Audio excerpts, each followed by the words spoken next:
we are going to look at some choice architecture today. The way that we design menus and store layouts and other things like this has an impact on the foods that people choose. So if we do particular types of menu design, we're going to get a higher percentage of people choosing plant-based options. That's what we're going to look at. So the first thing, framing plant-based options as tasty is far better than framing plant-based options as healthy.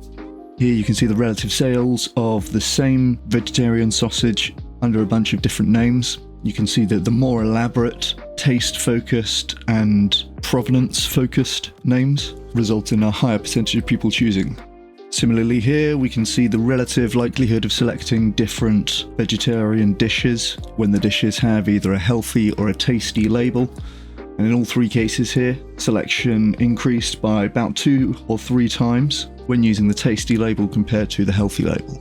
Again here we see the relative choices, both a healthy positive label, that's something like added vitamins, and a healthy restrictive label, that's something like less fat, performed worse than the basic label, which didn't mention healthiness at all.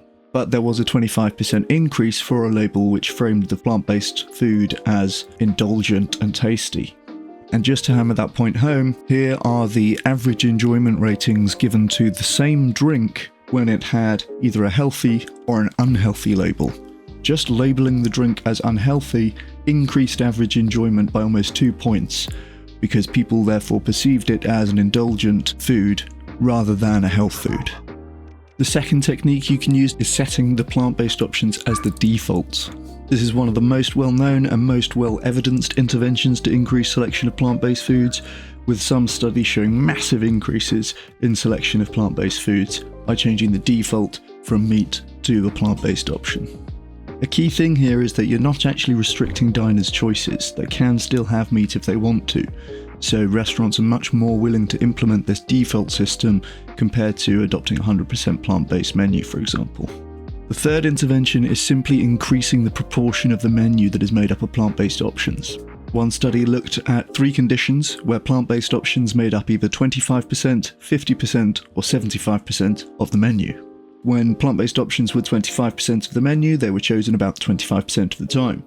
An increase to 50% yielded only a modest increase in selection to 29% of the time, but an increase to plant-based options being 75% of the menu led to 50% of people choosing plant-based options. When plant-based options are a higher proportion of the menu, more people choose them. The fourth intervention is integrated menus. What that means is not segregating the vegetarian options in their own little vegetarian section.